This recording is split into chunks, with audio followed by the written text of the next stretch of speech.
बिस्मिल्लाहिर्रहमानिर्रहीम। अस्सलाम वालेकुम। माल्टों का सीज़न जैसा कि आपको पता है आ गया है और बहुत ही ज़बरदस्त आजकल ऑरेंजेस आए हुए हैं। तो आज हम बना रहे हैं ऑरेंज मामलेट आप लोगों के लिए। बहुत ही स्पेशल किस्म का और इजी रेसिपी है ये, तो वीडियो को ज़रूर देखिए एंड तक।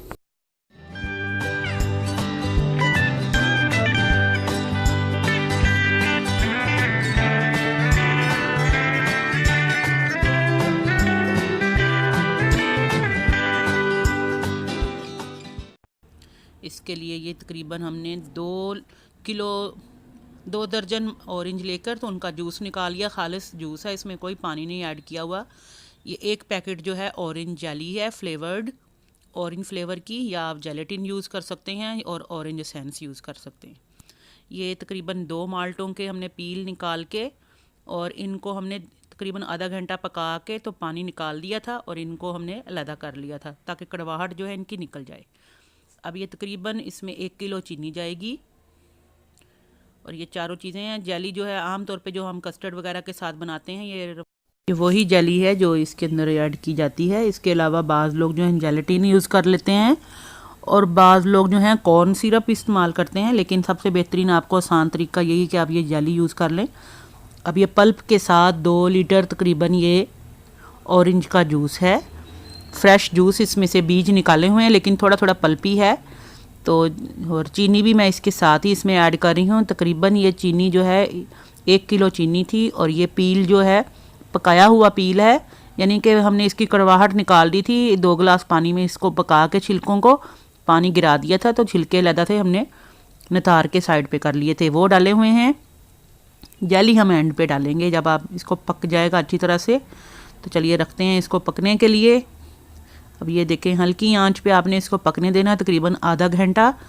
तो जब इसके ऊपर से झाग आने लग जाएगी प्रॉपर अच्छी तरह से, तो जो पल्प है वो हल्का होकर खुद ब खुद ऊपर आ जाएगा।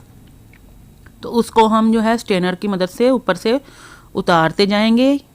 किसी भी आप चम्मच वगैरह की मदद से भी इसको उतार सकते हैं, जिससे आपको आसानी रहेगी। बस आपने इसकी झाग जो है साथ साथ उतारते जाना है ताकि नीचे से क्रिस्टल क्लियर आपकी जो है मामलेट जो है जैम बेहतरीन सा आपका बने। तो इसको पकाते हैं। अब ये देखें ये जैसे ऊपर आने लग गई है झाग, तो मैं इसको उतारती जा रही हूँ। तकरीबन इसको 1 घंटा हो गया है पकते हुए और स्लो आंच पे आपने इसको पकाना है। वैसे इसका टोटल टाइम जो है तकरीबन 1.5 से 2 घंटे है। हल्की आंच पे पकाना है ताकि जो है जूस जो है इसका गाढ़ा होता जाए और चीनी के साथ साथ शीरे की तरह जो है पकता जाए। ये ऊपर से आप इसकी जो है ये जितनी भी झाग आएगी इसको बस निकाल के तो साइड पे करते जाएं ताकि ये नीचे से क्रिस्टल क्लियर जो है होती जाए। थोड़ी थोड़ी सी रह भी जाएगी एंड पे, तो कोई मसला नहीं है। देखिए हल्की सी इसके अंदर है लेकिन वो इसकी खूबसूरती में इजाफा करेगी। ये तकरीबन 1 घंटा हो गया इसको पकते हुए और माशाल्लाह ये आधा रह गया है पक पक के। तो अब मैं इसके अंदर साथ ही ये जेली डाल रही हूँ। जेली को मैंने पानी में डिज़ोल्व नहीं किया, डायरेक्ट ही डाल के तो फटाफट से इसको मिक्स कर दिया है। तो इसको अब मैं पकने दूंगी। अब इसको मज़ीद मैं तकरीबन आधा घंटा हल्की आंच पे पकने दूंगी, यहाँ तक कि ये थिक गाढ़ा बिल्कुल बेहतरीन सा हो जाए। बस अब इसको हल्की आंच पे पकने देते हैं तो फिर आपको दिखाते हैं।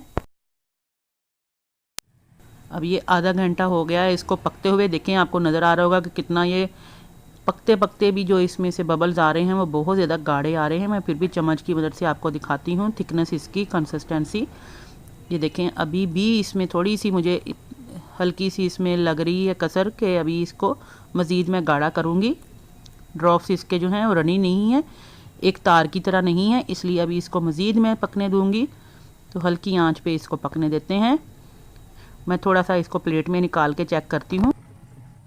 ये तकरीबन आधा घंटा जब पक गया है तो मज़ीद टोटल ये 2.5 घंटे पकाया है मैंने हल्की आंच पे। अब ये देखें बिल्कुल प्रॉपर ये गाढ़ा हो गया। देखें इसकी ये थिक कंसिस्टेंसी आप देखें। मैं पिर्च के ऊपर निकाला हुआ थोड़ा सा प्लेट के अंदर, देखें ये रनी नहीं है अब। तो ये जब ठंडा होगा तो मज़ीद बेहतर हो जाएगा। तो अब इसको मज़ीद जो है वो पकाने की ज़रूरत नहीं है। ये देखें बहुत गाढ़ा हो चुका है। तो बस मैं इसकी आंच अब जो है वो बंद कर देती हूँ और इसको ठंडा होने देती हूँ बेहतरीन सा हमारा तैयार हो गया। ये साइड पे आपको जो नज़र आ रही है तरी, इसको फिर निकाल देंगे। ऊपर से जो हल्की सी झाग है, तो ठंडा होने, थोड़ा सा ठंडा होगा तो ऊपर से इसको भी उतार देते हैं। तो फिर आपको दिखाते हैं इसका फाइनल लुक। ये देखें, बहुत ज़बरदस्त इसका टेक्सचर देखें आप, कंसिस्टेंसी कितनी ज़बरदस्त हो गई है। ठंडा होके मज़ीद ये बेहतरीन हो गया है। बहुत ही मज़े का लगता है बच्चों को। तो वैसे भी एक तो ये हेल्दी रेसिपी है, फ़ायदेमंद भी है। और इसको चलिए मैं स्टोर करने का बताती हूँ आपको कि इसको आपने स्टोर कैसे करना है। आपने कोई भी एयर टाइट जो शीशे के जार होते हैं, बोतलें, उनको स्टेरलाइज़ करके तो उसके अंदर इसको भर लेना है और 4 से 6 माह फ्रिज में रख लें, बिल्कुल भी ख़राब नहीं होता। तो ज़रूर ट्राई कीजिएगा ये रेसिपी। आज ही आप माल्टे मंगवा लें और आज ही इनको तैयार कर लें। तो ज़रूर बताना है कमेंट्स में कि कैसी बनी आपकी रेसिपी। दुआओं में याद रखिएगा। फिर हाजिर होंगे। अल्लाह हाफिज़।